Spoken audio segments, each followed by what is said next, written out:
మొట్టమొదటి factory outlet మన Mukunda jewellers లో అన్ని జ్యువెలరీపై ఉన్న వ్యాట్ కేవలం 2 to 12% మాత్రమే. No making charges. విచ్చేయండి ముకుందా జ్యువెలర్స్. మా నూతన బ్రాంచెస్ ప్రారంభం అతి త్వరలో జూబ్లీ హిల్స్ మరియు వైజాగ్. తెలంగాణలో మున్సిపల్ పోరుకు రంగం సిద్ధమవుతుంది. పార్టీలు ఎన్నికలకు సన్నద్ధమవుతున్నాయి. ఈ తరుణంలోనే పార్టీల మధ్య పొత్తు అంశాలు తెరపైకొస్తున్నాయి. ఏపీలో జనసేన, టీడీపీ, బీజేపీ కూటమిగా పోటీ చేసి అధికారంలోకి వచ్చాయి.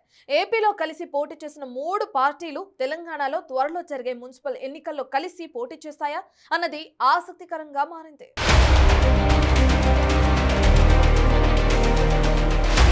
తెలంగాణ మున్సిపల్ ఎన్నికల్లో పోటీకి జనసేన సిద్ధమవుతోంది. తెలంగాణలో త్వరలో జరగబోయే మున్సిపల్ ఎన్నికల్లో పోటీ చేయనున్నట్లు జనసేన ప్రకటించింది. తెలంగాణలో జనసేన పార్టీని సంస్థాగతంగా బలోపేతం చేసే దిశగా మున్సిపల్ ఎన్నికల్లో పోటీ చేయాలని నిర్ణయించినట్టు జనసేన నేతలు చెప్తున్నారు. ఇందుకోసం పార్టీని సంస్థాగతంగా బలోపేతం చేసేలా కమిటీలను కూడా నియమించారు. ఎన్నికలకు తక్కువ సమయమున్నందున ప్రతి సైనికుడు, వీర మహిళ ఉత్సాహంగా ఎన్నికల ప్రచారానికి సిద్ధం కావాలని పార్టీ పిలుపునిచ్చింది.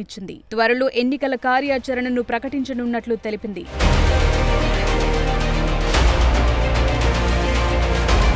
తెలంగాణలో జనసేన పార్టీ ఒంటరిగా పోటీ చేస్తుందా లేదా బీజేపీతో కలిసి వెళుతుందా అనేది చర్చనీయాంశంగా మారింది. ఎందుకంటే ఏపీలో టీడీపీ, జనసేన, బీజేపీలు కూటమిగా ఉన్న సంగతి తెలిసిందే. అయితే జనసేన తాజాగా మున్సిపల్ ఎన్నికల్లో పోటీ చేయనున్నట్టుగా ప్రకటించడంతో తెలంగాణలో బీజేపీ, జనసేనలు కలిసి వెళతాయా అనే చర్చ మొదలైంది. గతంలో తెలంగాణలో పలు ఎన్నికల సమయంలో జనసేన ఎన్నికలకు దూరంగా ఉన్నప్పటికీ ఆ పార్టీ మద్దతును ఇక్కడి బీజేపీ నేతలు కోరిన సంగతి తెలిసిందే. ఇటీవల జరిగిన జూబ్లీహిల్స్ ఉప ఎన్నికలు బీజేపీకి జనసేన మద్దతు ప్రకటించింది.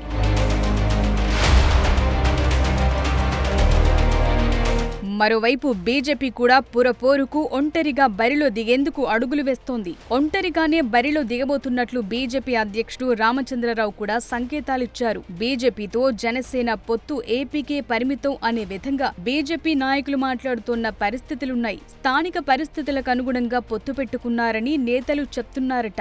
అక్కడ రాజకీయ పరిణామాల కారణంగానే జనసేన, బీజేపీ పొత్తు పెట్టుకున్నాయని చెప్పుకొచ్చారు. అదే తెలంగాణలో చూస్తే జనసేన పార్టీతో తమకు ఎలాంటి పొత్తు అవసరం లేదనే విధంగా నాయకులు మాట్లాడుతూ హాట్ టాపిక్ గా మారింది.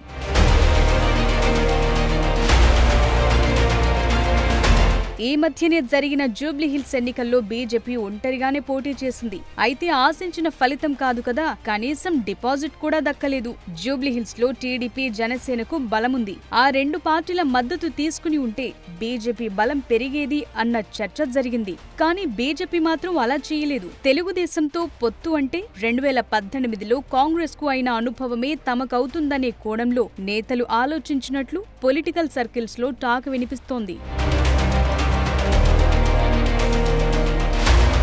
టీడీపీతో పొత్తు విషయంలో అభ్యంతరాలు సరే, జనసేన విషయంలో బీజేపీకి ఉన్న అభ్యంతరాలేంటి అన్నది చర్చనీయాంశంగా మారింది. ఎందుకంటే 2023 అసెంబ్లీ ఎన్నికల్లో బీజేపీ, జనసేన కలిసి పొత్తు పెట్టుకుని బరిలోకి దిగాయి. కానీ తీరా చూస్తే బీజేపీ 8 సీట్లు మాత్రమే దక్కించుకుంది. జనసేనకు పెద్దగా ఓట్లు రాలేదని బీజేపీ నేతలు అంచనా వేసినట్టు సమాచారం. ఆ మీదట 2024లో జరిగిన ఎంపీ ఎన్నికల్లో సోలోగా పోటీ చేస్తే బీజేపీకి 8 ఎంపీ సీట్లు రావడం తో కూడా ధీమా పెరిగిందనే భావనలో ఉన్నారట.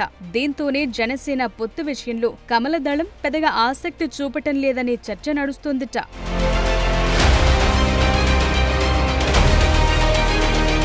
ఇదిలా ఉంటే జనసేన తెలంగాణలో స్థానిక సంస్థల ఎన్నికల్లో పోటీకి రెడీ అని ప్రకటించిన 24 గంటల వ్యవధిలోనే బీజేపీ నుంచి ఈ తరహా వ్యాఖ్యలు రావటం చర్చనీయాంశంగా మారింది. జనసేన వీలైనన్ని ఎక్కువ సీట్లలో పోటీకి సిద్ధమని పేర్కొంటోంది. తాము సంస్థాగతంగా బలోపేతమవుతామని కూడా ప్రకటించుకుంది. అయితే తెలంగాణలో పోటీకి సంబంధించి టీడీపీ నుంచి ఎలాంటి ప్రకటన రాలేదు. కొన్నేళ్లుగా తెలంగాణలో ఎన్నికలకు టీడీపీ దూరంగా ఉంటూ వస్తోంది.